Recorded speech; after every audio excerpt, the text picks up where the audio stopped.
안녕하십니까. 신의균의 국방TV 데일리 디펜스입니다. 자, 오늘도 우크라이나 전황 그리고 중동 상황 각종 안보 소식 간추려 보도록 하겠습니다. 우크라이나군이 모처럼 큰 규모의 공격 작전을 성공시켰습니다. 미국 또는 이 유럽 나라로부터 이 자국산 무기로 러시아 본토를 타격할 수 있는 그 자격을 이제 획득했죠. 그 이후에 몇 번의 공격을 했는데 이번에도 아주 여러 발의 그리고 여러 종류의 미사일을 섞어서 쏘아서 동시에 탄착시키는 하이브리드 공격을 했습니다. 그래서 러시아 조기 경보기가 지금 완전히 그냥 작전 중단 상태에 이르게 만들었는데 여기에 또 북한도 영향을 받게 되었습니다. 어떤 내용인지 보도록 하겠고, 시리아 신정부군이죠. 시리아 신정부군 그리고 시리아에 들어간 이스라엘군 등이 벌이고 있는 이 시리아 상황 같이 살펴보도록 하겠습니다. 정보 브리핑 먼저 하겠습니다. 미국의 폴리마켓은 윤 대통령이 내년 4월 이전에 사퇴하는 것에 81%, 지난 12월 6일 가장 높았었는데 그 이후로 뚝 떨어졌다가 다시 80%를 돌파했습니다. 어제 오후 80% 왔다 갔다 등락을 하고 있는 모습을 볼 수가 있었습니다. 시리아 새 정부는 러시아군이 타르투스 항구를 통해서 탈출하는 거 승인한 듯하다라고 지금 보여집니다. 타르투스 기지로 러시아 지상군 병력들이 속속 도착하고 있는데 지금 여기 보시면 이 러시아군 호송대가 막 움직이고 있죠. 여기에 시리아 신정부군들에게 보고만 있습니다. 그냥 보고만 알라우 아크바르 뭐 이렇게 소리만 지르고 있는데 뭐 총을 쏜다든지 그렇게는 안 하고 있어요. 왜냐하면 뭐 제가 생각해도 사실은 이게 좀 합리적일 것 같은데, 시리아 입장에서는 러시아군과 지금 전투를 벌여서 러시아군을 추가로 수천 명을 죽게 만든다고 하더라도 시리아 새 정부가 얻을 수 있는 이익이 적죠. 그래서 차라리 러시아 군들을 적대 행위만 안 한다면 돌려보내주고 그리고 이제 러시아로부터 적대 행위를 받지 않는 이걸 선택한 것 같다라는 생각이 드는데, 이렇게 되면 이제 우크라이나가 조금 아쉽게 되겠다라는 생각이 드네요. 아사드 충성파 25사단 타이거 포스는 레바논 접경에서 헤즈볼라와 합류했습니다. 그러니까 레바논 접경에서 레바논으로 도망갔다 이거죠. 그러면서 이제 여러 가지 이야기들을 하고 있는데, 반군에 끝까지 맞서 싸울 것이다, 이렇게 이야기를 하고 있습니다. 타이거 포스 25사단인데 이 하마에서 마지막 저항을 하다가 거기서 대피하고 거의 뭐 괴멸당하고 나서 생존자들이 이렇게 헤즈볼라와 합류해서 레바논으로 들어갔습니다. 그러면서 이제 헤즈볼라 되는 거죠. 헤즈볼라의 그냥 전투원이 되는 겁니다. 시리아 새 정부는 하페즈 알 아사드, 그러니까 지금 모스크바로 망명해 도망간 그 아사드 대통령의 아버지죠. 하페즈 알 아사드를 부관 참시했습니다. 관을 불태우고 이걸 공공 화장실로 쓸 것이다 라고 예고를 했는데, 자, 뭐 마오쩌둥이나 김일성이 있는 것처럼 이렇게 아마도 미라처럼 이렇게 재단 위에 관을 얹어놓고 뭐 단장을 해놓고 있었나 봅니다. 그걸 그냥 뭐 다 부숴버리고 불을 태워버렸는데, 그러면서 이 관을 이제 소각했는데 이걸 공중변소 밑에다가 묻어가지고 많은 사람들이 소변 대변을 여기다가 이 위에다가 보게 만들어서 여기로 그냥 그 오물이 베어들게 만들겠다라고 선언을 했는데, 그 정도로 이제 이 시리아 국민들이 이 아사드 부자 세습 정권에 쌓인 게 분노가 많은 거죠.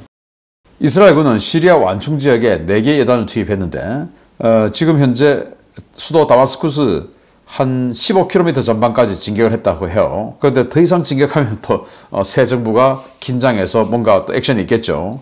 그런데 구 시리아 정부군의 무장 해제 그리고 무기 노획 작전을 수행 중이다 라고 하는데, 여기 시리아 정부군 T-55 전차 노획한 거 지금 보여주고 있는데, 이런 식으로 하여튼 뭐 전차, 장갑차, 전투기, 헬기 등등 이 중화기, 중장비들을 다 파괴시키는 거예요.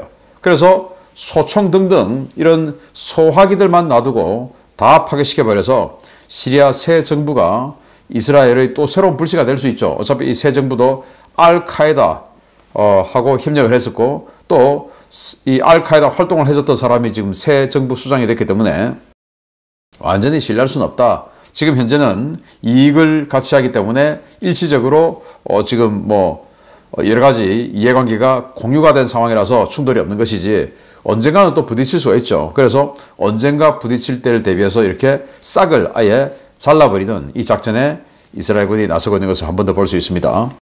워싱턴 포스트는 우크라이나가 시리아 반군 거병전에 드론 부대를 파병했다고 보도했습니다. 그래서 그 드론 부대가 아사드 정권 붕괴에 큰 역할을 했다라는 건데 시리아 당시 반군이 드론 작전을 기가 막히게 잘했어요. 그게 바로 사실은 우크라이나 드론 부대 한 개 소대병력이 이 아사드 반군에 합류를 해서 실제 작전도 뛰었고 그리고 교육도 하고 뭐 이런 역할을 수행했다. 그리고 드론도 많이 가져갔다고 합니다. 그래서 아사드 정권 붕괴에 큰 역할을 했다라는 거. 그러니까 뭐 우크라이나 국기 들고 이렇게 보여주는 거겠죠. BBC 방송은 시리아 내전 중에 러시아군 사망자는 공식 발표의 5배 수준인 543명이다. 러시아는 그러니까 시리아 내전이 2014년 정도부터 개전이 됐는데 지금까지 10년 동안 한 100여 명 죽었다 이렇게 이야기했는데 사실은 543명이 죽었고 그간에 소장 1명 그러니까 장군 1명 죽고 대령 10명, 중령 15명, 소령 31명 외에 이렇게 543명이 죽었다라고 보도를 했습니다. 유럽의회 의원들은 튀르키예에 압력을 가해서 시리아에서 탈출하는 러시아 군함이 흑해, 즉 보스포러스 해협을 튀르키예가 열어주면 흑해로 들어오는 거죠. 그 흑해 진입을 못하도록 해야 된다. 지금 이렇게 타르투스 항구로 통해서 탈출하려는 듯 하는 움직임. 그리고 이 타르투스 항구에 군함 아니고 대형 화물선들이 속속 들어오고 있다고 해요. 그 화물선 타고 이제 이 러시아군이 도망을 나올 것 같은데 그런 것도 넣어주면 안 된다. 이겁니다. 숄츠 독일 총리는 독일 의회에 12월 16일 재신임 투표한다라고 발표했고 그러니까 며칠 안 남았어요. 근데 재신임, 불신임 될 확률이 높다고 하죠. 그래서 불신임 될 때는 21일 내에 의회 해산을 하고 60일 이내에 총선하면 내년 2월에 총선하는 거죠. 그러면 이제 이 3인당은 아웃되는 것이고 김인연이 집권이 유력하다. 김인연이 집권하면 우크라이나 지원을 더욱더 세게 해줄 것이다. 타우로스도 팍 밀어줄 것이다 라고 하는 거죠. 미얀마 반군이 중국과의 접경지역 이 카렌족만 있는 게 아니고 방글라데시와의 접경지역에도 있는 거예요. 그 라키네주에 마웅다우 정부군 주둔지를 공격했는데 그냥 툭 치니까 정부군이 아무 저항 없이 전부 백기 들고 투항을 했다라는 겁니다. 자, 이렇게 미얀마 반군이 좀 선전을 해서 친중 정권인 현 군부 독재 정권을 좀 무너뜨려 주었으면 어떨까라는 생각이 듭니다. 우크라이나 전황 보겠습니다. 병력은 1390명의 러시아군을 사상시켰다라고 발표했고 전차는 2대 격파, 장갑차는 28대 격파, 차량은 54대 격파, 특수장비 1대 격파, 야포 역시 적습니다. 5문 격파, 무인항공기 격추 전과도 없어요. 이런 날 잘 없는데 미사일 2발 요격, 미사일은 공대지 미사일을 요격했다고 합니다. 총 참호부는 전투가 203건이다. 포크롭스크에 전투가 집중되고 있다. 203건의 전투가 벌어졌는데 야포는 5문 격파. 그러니까 러시아군이 포병 화력 지원을 전혀 못 받은 상태에서 전투를 벌이고 있는 것을 알 수가 있고 자 이런 가운데 뭐 전차 2대, 장갑차 28대 이런 것은 거의 역시나 스톰제트 형식으로 진격을 하고 있고 1390명의 사상자가 발생했는데 전투는 203건 해야 된다. 이 말은 아주 소규모 전투가 이렇게 지속적으로 이루어지고 있다라는 것을 볼 수가 있습니다. 러시아는 쿠르스크의 코레노보 남동쪽에서 일부 진격했다라고 주장했지만 우크라이나는 모두 격퇴했다라고 하는데 자 이게 굉장히 중요한 멘트입니다. 러시아가 분명히 코레노보 남동쪽에서 일부 진격했는데 우크라이나는 모두 격퇴했다. 코레노보가 도대체 어디냐? 자, 이 지도를 보면 지금 우크라이나가 장악하고 있는 지역을 이렇게 노란색 이 영역을 했잖아요. 그런데 코레노보는 여기입니다. 여기가 코레노보예요. 여기 지금 우크라이나군을 알 수 있는 파란색 점들이 몇 개 있는데 그 왼쪽이 코레노보예요. 그보다 더 서쪽이. 그러니까 제가 이 보면서 이상하다. 왜 저쪽에 지금 러시아군 영역이라고 되어 있는 저쪽에 우크라이나군들이 뜻하는 저 파란색 점들이 저렇게 많이 찍혀 있냐라고 말씀을 드렸는데 자 보시다시피 여기도 있고 우크라이나 군들이 많이 있습니다. 그 말은 이 지도로 표시된 것보다 우크라이나군 영역이 훨씬 더 넓다라는 것을 알 수가 있는 겁니다. 러시아군 자체가 코레노보 남동쪽에서 진격했다. 우크라이나는 모두 막아냈다. 코레노보가 여기인데 지금 여기. 네, 그렇습니다. 우크라이나군은 포크롭스크 2개 축선 중에 1개를 상실했다라고 발표를 했고 러시아군은 진격했다라고 발표했어요. 쿠라코베 지금 거의 뭐 포위 다 됐죠. 그리고 이 아래쪽에 쿠라코베 아래쪽에 제가 항상 왜 여기를 이렇게 붙잡고 있는지 모르겠다라고 했는데 아마 여기를 다 이제 상실한 것 같다라는 생각이 좀 듭니다.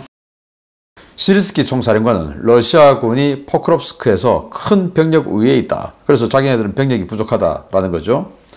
영미권 매체인 인사이더지는 러시아가 제재를 우회해서 서방 세계의 고정밀 SR 그러니까 스나이퍼 라이플 저격총이죠. 이 저격총을 대량 조달하고 있다라는 건데 아니 자기네들도 뭐 칼라시니코프에서 저격총 만들고 하는데 러시아제 쓰지 뭐하러 지금 제재를 우회해서 밀수를 저격총을 이렇게 대량 밀수하냐 라는 건데요. 러시아제는 신뢰성이 안 좋다라는 겁니다. 정확도 명중률이 떨어진다는 거예요. 요즘 뭐 우리 한국에서 유행하고 있는 총 쏘는 슈팅 게임, 이 온라인 게임에 보면 이 모신 나강 소총 뭐 이런 거 가지고 막 저격하고 하는데 러시아제는 이 신뢰성이 떨어진다. 그래서 러시아 국방부에서 저격 대회를 했다고 합니다. 여기에 총 147명의 저격수가 참가를 해서 기량을 겨뤘는데 이 중에서 러시아제 저격총을 쓰는 사람은 단 6명밖에 없었답니다. 147명 중에 단 6명, 141명은 서방제 저격총을 쓰고 있다라는 겁니다. 아테시는 쿠르스크의 러시아군이 중국산 전지형 차량을 투입 중이다. 데저트 크로스라고 하는 중국산 전지형 차량이라고 합니다. 이걸 지금 대량으로 지금 이렇게 조달을 해서 이걸 가지고 지금 장갑차가 없으니까 이걸 가지고 장갑차 대신 돌격하는데 쓰겠다라는 건데 방호력은 전혀 없죠. 정말 러시아군 불쌍합니다. 젤렌스키 대통령은 일시 점령된 영토를 인정하면 곧 러시아를 전쟁 범죄 지금 많이 저지르고 있는데 그 러시아를 사면하는 것이나 마찬가지다. 그래서 협상 없다. 갑자기 젤렌스키가 협상 없다라고 선언을 했어요. 그동안의 상황을 보면 러시아가 자기들 굉장히 유리할 때 협상 없어, 협상 안 해. 이러다가 불리하면 또 협상하자. 지금 이 상태로 그냥 휴전하자. 이렇게 하다가 또 유리하면 이거 계속 그랬죠. 그래서 불과 한 2달 전까지만 해도 러시아가 막 협상하자 했다가 미국 대선 딱 하고 나서 그때부터 완전히 또 돌변하더니 협상 없어 라고 러시아가 주장했는데 젤렌스키는 이제 협상을 곧 할 것처럼 이 20% 국토 잃어버린 거 다 포기할 것처럼 하더니 갑자기 또 협상 없다 라고 선언을 했는데 뭐가 갑자기 유리한 국면이 형성이 우리가 모르는 그런 형성이 되고 있는 것일까요? 우크라이나는 러시아 본토의 브란스크 정유 공장에 대규모 드론 공습을 해서 이렇게 초토화를 시켰습니다. 오래간만에 또 드론 공습했죠. 펜타곤은 러시아가 며칠 내에 우크라이나의 오레시니크 ICBM이죠. 이걸 쏠 듯하다라고 발표를 했는데 그 이유는 오늘 메인 뉴스에서 알려드리는 이 우크라이나의 에이테킴스 그리고 여러 미사일을 섞어 공격한 이 하이브리드 공격이 너무 뼈아팠다. 그래서 정말 치솟아 오르는 치밀어 오르는 분노를 참을 길이 없다라는 방증이다라고 보여지네요. 우크라이나 재무장관은 미국이 지원을 당장 끊어도 내년 상반기까지는 버틴다. 그런 탄약, 물자 다 있다. 이렇게 주장을 했는데 이게 진짜인지 아니면 블러핑인지 좀 두고 봐야 되겠습니다. 자, 주요 소식 보겠습니다. 우크라이나가 러시아 남부에 있는 전략시설에 대한 하이브리드 타격 작전을 감행했습니다. 격노한 러시아가 이에 대한 보복을 공언했고 미국은 이 보복이 오레시니크 미사일 공격이 될 것이라고 밝혔는데요. 전략무기로 보복을 준비할 만큼 러시아가 화가 난 이유가 있었습니다. 우크라이나군이 현지 시각 12월 11일 새벽 러시아 남부 로스토프주에 있는 타간로그 공군기지에 여러 종류의 미사일과 드론을 섞은 하이브리드 공습을 감행했으며 이로 인해 기지 시설이 대파되었다고 러시아 독립 매체 아스트라가 12월 12일 보도했습니다. 이번 공습은 11일 새벽 4시께 발생했습니다. 러시아 국방부는 이 공격에 미국산 에이테킴스 미사일 6발이 사용되었지만 2발을 요격하고 4발은 전자전으로 무력화시켰다고 주장했으나 현장에서는 엄청난 폭발과 화재가 식별되었습니다. 러시아 독립 매체 아스트라는 이번 공격이 러시아 항공우주군 제6955 근위 항공기지의 제5 항공단을 노린 공격이었다며 타간로그 공군기지 내의 테아트랄야야 지구의 여러 시설들이 피해를 입었다고 전했습니다. 우크라이나 매체들은 군 관계자들을 인용해 이번 공습이 탄도미사일과 드론, 순항미사일 등 여러 타격수단을 동시에 동원한 하이브리드 공습 작전이었다고 전했습니다. 공습에 동원된 무기는 에이테킴스 미사일과 넵튠 ER 지대지 순항미사일, 팔리아니차 지대지 순항미사일과 여러 대의 드론 등이 참가했는데요. 우크라이나는 드론으로 러시아군 방공 레이더의 시선을 끈 뒤 여러 발의 미사일을 거의 동시에 탄착하도록 발사한 것으로 전해졌습니다. 우크라이나와 비교적 가까운 타간로그 기지는 수호-25 공격기의 전방 항공기지로 운용되고도 있지만 러시아군 유일의 A-50 개조 및 수리시설인 제-325 정비창이 입주해 있는 곳으로 이번 공습은 이 시설을 노린 것으로 추정됩니다. 러시아는 지난 1월 15일과 2월 23일에 아조프해와 크라스노다르 지역 상공에서 우크라이나 장거리 지대공 미사일 공격을 받아 각각 한 대씩의 A-50U 조기 경보기를 잃은 바 있는데요. 이후 제-325 정비창에 보관된 A-50 정비 및 복원을 위해 인력을 보냈다가 이바노보 상공에서 일류신 76 수송기 한 대를 추가로 잃은 바 있습니다. 러시아 유일의 조기 경보기 개조 및 정비 시설이 파괴되면서 러시아군은 당분간 조기 경보기 운용을 못하게 됐는데요. 이번 사건의 파장으로 제325 정비창의 지원을 받아 진행되던 북한 일류신 76 수송기의 조기 경보기 개조 사업도 지연이 불가피할 것으로 보입니다. 네, 러시아 조기 경보기 A-50. 이 A-50이 정비되고 개조 개량되는 유일한 기지가 바로 타간로그 공군기지인데 이 포크롭스크 전선, 이 전선에서 160km 정도 떨어져 있어요. 그러니까 대단히 먼 곳은 아닙니다. 그런데 그동안 왜 타격 못했냐? 미국이 못하게 했으니까. 미국제 무기로 타격을 못하게 했으니까. 에이테킴스가 있는데 에이테킴스는 300km 날아가는데 최대 300km 날아가는데 그걸 못 쓰게 하니까 못 때리고 있었던 거죠. 그리고 이제 가지고 있는 거 뭐 넵튠이다 이런 거 사거리 되는데 수당미사일 많이 쏴봐야 요격될 확률이 크죠. 탄도미사일의 속도가 빠르니까 요격 확률이 적고. 그런데 이제 이 에이테킴스 탄도미사일을 6발 쐈다. 러시아는 그 중에 2발은 요격했고 4발은 전자전으로 다른 데 떨어뜨리게 만들었다 라고 주장을 했지만 현장에는 이 폭발음, 유폭음 등등이 10번 이상 났다 이겁니다. 타간로그는 여기 있습니다. 보시다시피 아조프의 연안에 있는데 도네츠크 그러니까 이 포크롭스크 전선에서 포크롭스크 여기죠. 여기에서부터 160km 떨어져 있으니까 먼 곳은 아닙니다. 여기를 드디어 때려버렸어요. 여기는 이렇게 기지 내부가 우리 카이 한국 항공우주산업이죠. 그 카이 공장 가면 이렇게 생겼는데 물론 이거보다 시설은 훨씬 좋아 보이지만 여기 앞에 일류신 38 여기 해상 초계기입니다. 뒤가 이제 일류신 76 조기 경보기 레이더 지금 떼놨는데 조기 경보기예요. 이렇게 일류신에서 운용하는 이 대규모 크기의 항공기를 개조, 개량, 창정비 등을 하는 것입니다. 우리나라로 치면 카이 공장 떼놓은 거죠. 그걸 이제 때려버린 겁니다. 뭐 그런데 우리 일부 언론에는 이걸 가지고 러시아판 둠스데이 대통령 핵전쟁 지휘기를 때렸다라고 하는데 그건 여기서 하는 거 아니에요. 그건 모스크바 인근에서 합니다. 좀 잘못 짚은 것 같아요. 그 언론이. 그래서 이걸 위성에서 내려다보면 이런 식으로 되어 있습니다. 조기 경보기들 많이 있죠. 위에 접시 있는 게 조기 경보기, 접시 없는 게 그냥 일류신 76. 자, 이렇게 해서 수리 대기하고 있는 겁니다. 그리고 이 공장 안으로 집어넣어서 수리를 하는 거예요. 창정비하는 거예요. 굉장히 중요한 기지인데 이걸 때리기 위해서 에이테킴스 6발 그리고 팔리아니차 순항미사일 여러 발 섞어서 쏘았다. 그리고 그 전에 드론으로 먼저 때려서 방공망, 레이더를 헷갈리게 만든 뒤에 그리고는 이제 팔리아니차 미사일은 속도가 느리죠. 이거 먼저 쏘고 얘가 이제 탄착할 때쯤 되어서 탄도미사일 쏘면 동시에 딱 들어가게끔 만들어서 자 이런 식으로 해서 여러 종류를 섞어서 쏴서 동시 대응 능력을 떨어뜨려서 몇 발이라도 맞게끔 만드는 거죠. 그런데 일부 우크라이나 언론에서는 우크라이나판 토마호크라고 하는 이 루타 미사일까지 쐈다라고 주장하는데 이건 아직 좀 확인 좀 해봐야 됩니다. 자, 그래서 뭐 러시아는 안 맞았다라고 주장하지만 실제로는 이렇게 맞아서 내부 보면 뭐 생활실 같은 거 보면 다 이렇게 타격을 입었어요. 지금 동영상 보시고 계신데 이런 식으로 타격 입고 그런데 문제는 이제 북한이 이 3.25 정비창에서 파견되는 인력, 이 3.25 정비창에서 지원하는 물자 이런 걸 가지고 평양에서 이렇게 자기네들의 인류신 76을 조기 경보기로 개조하고 있어요.